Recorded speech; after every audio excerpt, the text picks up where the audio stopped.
what are your superpowers again? I'm rich. That's how America rolls. And as far as the superheroes and supervillains of World War II, this is probably the ability I'd want most. We just have an unbelievable amount of resources, even though we might not necessarily have any actual superpowers. But some of these other powers aren't too bad either. For instance, if you're the Soviet Union, you have the ability to take an unimaginable amount of damage, and yet you still can keep coming back for more. Basically, the USSR is Wolverine. They're constantly able to heal themselves. If we refer back to that old saying of how the Allies won World War II, it was through British intelligence, American steel, and Soviet blood. I gotta say, the UK gotta be Iron Man. They're just really smart, but also with plenty of resources too. But if I had to choose a supervillain for the Germans, I think they gotta be the Joker. Just quite possibly the most famous villain of all time. They're literally just a chaotic force. I don't know about Japan, but someone's gotta be Spider-Man. Maybe France can be that. Italy's powers is just changing sides, I think. They're basically Doc Ock here, because they're both bad and good sometimes. The US's superpowers being surrounded by two freaking oceans and so far away from competing superpowers, you could say the Brits have the same advantage, except they got their English channel. American Batman probably also said at the end of the meme, you go in at the end of the wars, collect war compensation from the losers, and lend it to the winners to rebuild their countries. Also, stocks go up. You know, actually, if anyone's gonna be the Flash, I guess you could say it's the Japanese Empire. They grew their empire so quickly compared to all these other ones. They got this big all within like 50 years. That's crazy. But if you'd like to expand your empire fast, why not consider annexing Ireland and Scotland? You could even annex an English pen too. I've clearly been annexing a whole lot of places for a while now. I feel like a Pokemon trainer trying to collect them all. Links down below to makeshift.com. Get them before they're gone forever. The Nazis were bad. That they were. The British Empire was bad even though they fought against the Nazis. Also true. So you could criticize your enemy because you are not that enemy, right? Makes sense to me. And the Soviets were also bad. What are you, a Nazi? That is unfortunately how a lot of people still think. Honestly, we can pretty much come out here and criticize every nation that participated in World War II. You know what? You don't even need to participate in World War II. Look at Turkey. We can definitely come and criticize Turkey. I mean, no, it just comes back to what I've always said. I mean, you can look at any nation all around the world. They've all done bad stuff. What's funny is I think these people really only exist in the West. They definitely don't exist in this same rate in Eastern Europe. You don't gotta tell all these countries that the USSR did bad things. They know.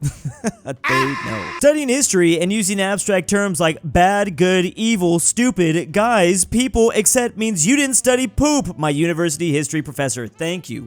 I really wish more history professors talked about this. The more you study history, the more you realize everybody sucks. The problem is, though, many places suck a lot more. You gotta choose pretty much the least sucky option. That essentially is what I always come back down to. They're all not great, but considering the situation, we gotta go with the best option. I feel like we should just consider ourselves lucky because World War II wasn't that long ago. We have a lot more information about that versus other massive historical events. A lot of other historical events really do make it seem just like there was one place that was a good guy and one place that was a bad guy. Might have been a bit more gray than that, though. Heinrich Himmler, after going to Spain in 1940 and hearing all the phalangists.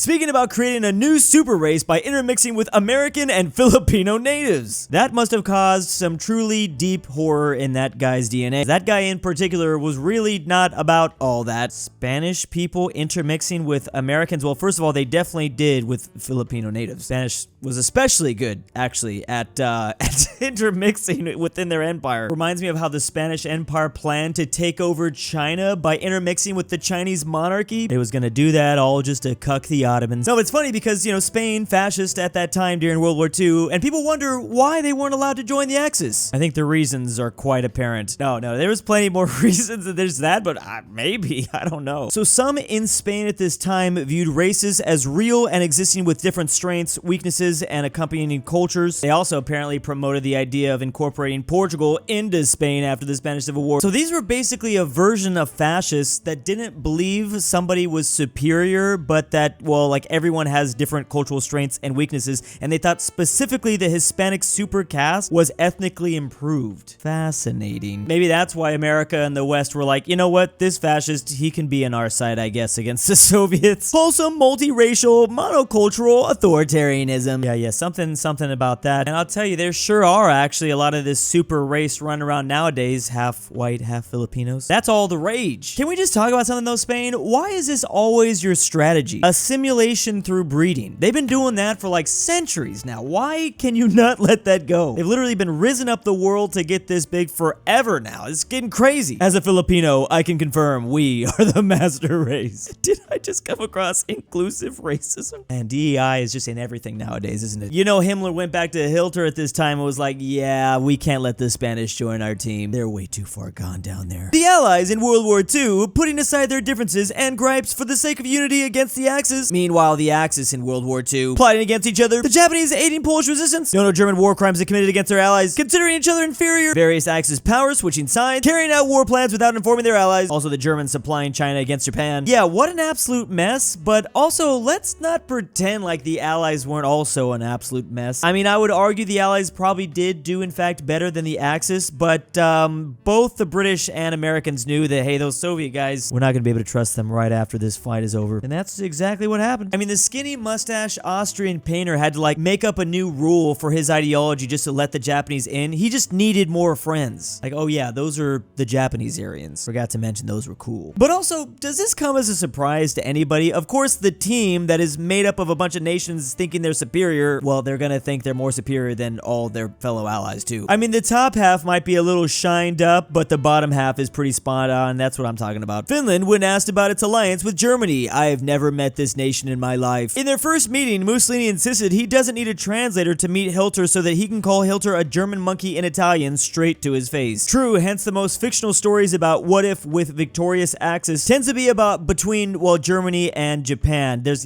like a fascist Cold War that takes place in a lot of alternative history scenarios. Yeah, again, this is also exactly what I said there. You know, considering this, no wonder the Italians switched sides. Mussolini talking about Hitler when he wasn't looking. Get a load of this freaking guy. You could also do the exact same opposite with this meme and it would still work. That was also the German leader talking about this Italian one during World War II as well. They were kind of like forced to be friends in a way. I'm pretty sure they both thought each other were idiots though. Remember too that Benito Mussolini here took power in Italy like 10 years before the Austrian painter got up in Germany. He was also 5 years older than him as well, so he probably like looked down like he was just this young idiot. They definitely had different ideas on how exactly they should go about, well, ruling the world. Relations between the Axis powers was surprisingly unstable, you don't say. Breaking news! Ultra-nationalist lunatics whose entire respective worldviews revolve around their nation being the greatest don't really like other nations that they're not thinking they're greatest. Someone being like, trust me bro, if the no Germans had insert random poop, then they totally would have the two new suns in Berlin and Munich. Hello there. I feel like there have been so many of these history memes that have come out, especially after the Oppenheimer film was released, but this one in particular really makes me think, would the Americans have actually dropped on Berlin and Munich? Because remember, there was a reason why they didn't choose Tokyo as their target when they actually did drop bombs on Japan. The Allies would have probably tried to find military targets, even though hitting civilians was going to be inevitable. There's also the question of, would that really have stopped the Germans? I mean, well, Japan did end up surrendering, but the Germans fought up until like the very last day. Their leader had to oof himself in a bunker. Like, there's definitely an argument that could be made that even when two suns appear inside of Germany in this alternative universe, they don't give up still. I mean, there was plenty of people in the Japanese government in World War II that didn't want to surrender after the two nukes. This would be a fascinating conversation if the Germans would have actually stopped. I think I could argue maybe they wouldn't. Part of the reason why the Japanese decided to surrender was not only because of the nukes, also they were the final Axis member, also because the Soviets were invading Manchuria. I don't think they would have bothered. The Germans had already been being invaded from the Soviet Union. Like, that was not really going to scare them anymore. I don't know. It's a fascinating